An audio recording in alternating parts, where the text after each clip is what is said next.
Alors bonjour mes amis. Alors les paroles d'aujourd'hui vont nous faire réfléchir sur des réalités qui ne sont pas si loin que ça de nous. C'est sûr qu'en termes de temps, là, si on parle de l'histoire, on est à beaucoup de siècles de distance.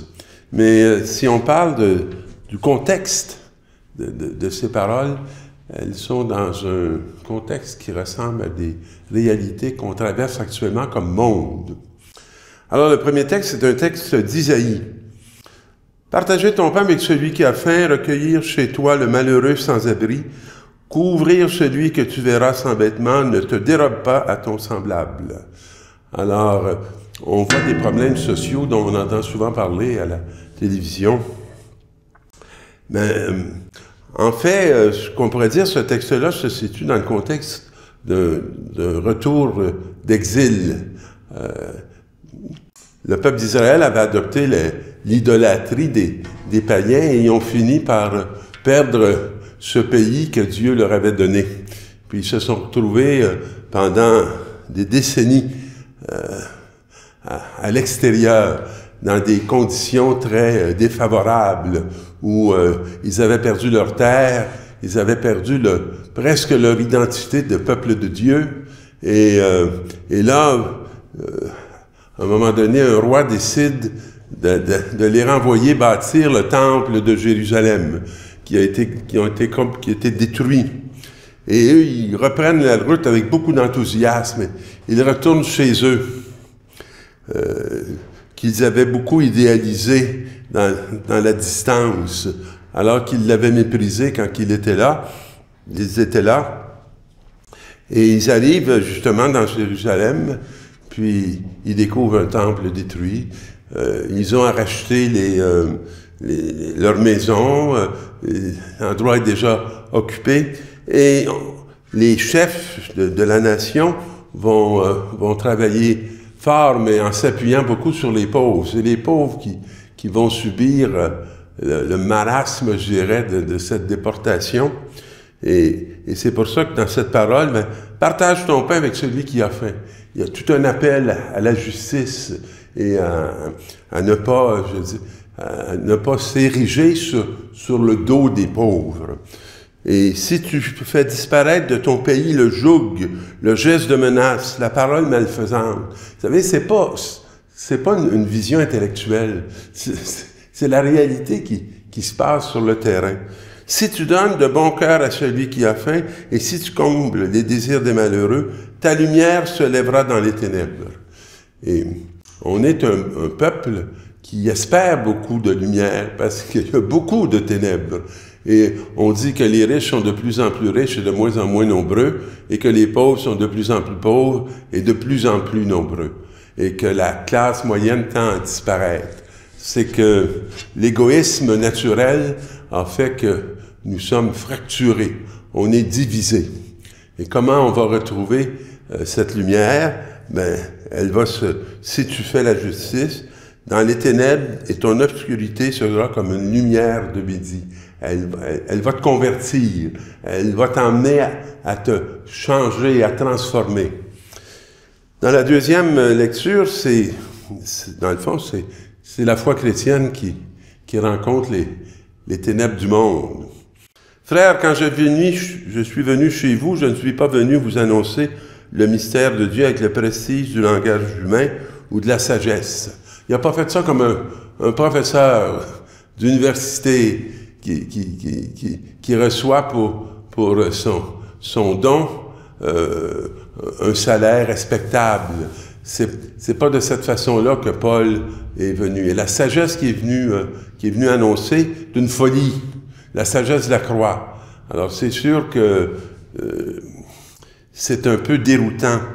Parmi vous, je n'ai rien voulu connaître d'autre que Jésus-Christ. Alors mes amis, c'est sûr que quand on applique ça à la lettre, il n'y a pas grand monde qui nous reçoit. Puis il n'y a pas grand monde qui va nous écouter longtemps. Sur la sagesse de la croix, sur la sagesse de Dieu. Ce Messie crucifié, c'est ça que j'annonce. Un Messie crucifié. Et si on pense que le salut peut arriver par un autre chemin, c'est sûrement pas le salut de la foi. En tout cas, pas de la foi chrétienne. Mon langage, ma proclamation de l'Évangile n'avait rien à voir avec le langage d'une sagesse qui veut convaincre. Non, c'est pas au niveau de débat et de lutte verbale. Mais c'est l'Esprit et sa puissance qui se manifestaient. Alors, c'est les signes qui ont surgi de cette annonce de l'Évangile qui parlait le plus fort, hein, et qui proposait une lumière jusqu'à là tout à fait inconnue. Pour que votre foi ne repose pas sur la sagesse des hommes, mais sur la puissance de Dieu. Et on est tous invités dans notre vie à l'expérimenter, cette puissance de Dieu. Là où on s'est senti impuissant, là où on n'a pas compris qu'est-ce qui se passait, qu'on ne savait pas comment sortir, hein, les défis d'aujourd'hui. Comment voir des soignants, comment voir des enseignants, comment voir, qui sont des réalités toutes petites. Il fut un temps qu'on comblait ça par des vies données et consacrées, mais ça a été comme rejeté. Et on a proposé d'autres voies, mais qui nous amènent comme à des impasses. Mais la route et l'ouverture de la route, elle existe. Elle est toujours là et Dieu fait toujours œuvre avec nous si nous voulons collaborer avec Dieu. Et le sermon sur la montagne, le sel de la terre et la lumière du monde. Hein? Comme les disciples s'étaient rassemblés autour de Jésus sur la montagne, il leur dit, « Vous êtes le sel de la terre. » Alors, toute une proposition. Le sel, vous savez, il y a une qualité, entre autres. Il y en a plusieurs, mais il y en a une qui est celle de la conservation. Nos ancêtres savaient très bien ça, puisqu'ils faisaient du lard salé. Ils n'avaient pas nécessairement des frigidaires, ou pendant l'été, il fallait qu'ils trouvent une façon pour que la viande ne soit pas corrompue. Et le sel était était précieux. Alors, si le sel se dénature, comment redeviendra-t-il du sel? Alors, si l'humanité perd sa capacité de conserver ce que Dieu nous a confié, alors comment qu'on va faire pour refaire du sel? Pour refaire on va savoir comment habiter la terre sans complètement en abuser, la détruire, puis je dirais, boucher complètement l'avenir. Une ville située sur une montagne ne peut être cachée. Et on n'allume pas une lampe pour la mettre sous le boisseau. Alors, il y a quelque chose qu'il faut qu'on montre. C'est notre foi. Est-ce qu'on a la foi? Est-ce qu'on fait confiance? Est-ce qu'on a confiance en Dieu? Est-ce qu'on a confiance à nos frères et nos sœurs? Et si on n'est pas capable d'être dans la confiance, ben on va être dans la méfiance. Puis dans la méfiance, c'est sûr qu'on va tout détruire. Puis on construira rien. Puis on ne transformera rien de façon, je dirais, sensée.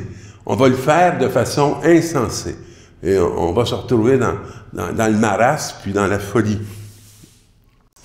Alors, de même que votre lumière brille devant les hommes, alors en voyant ce que vous faites de bien, ils rendront gloire à votre Père qui est aux cieux. Et la lumière qui nous est proposée, qui est celle de la foi, c'est une lumière qui s'adresse à tous. On est tous capables de foi. Notre pape qui vient de mourir, Benoît XVI, avait dit que ce que l'humanité avait en commun, c'était pas la foi, c'était le doute. Hein? Tout le monde doute. Mais ce que nous propose la bonne nouvelle, c'est qu'on a tous la capacité de la foi et nous sommes ceux qui allons travailler cette dimension qui appartient à l'humanité pour qu'elle puisse vraiment marcher vers Dieu et de marcher dans le bien et dans la lumière. Alors que votre lumière se répande tout autour et bonne semaine, mes amis.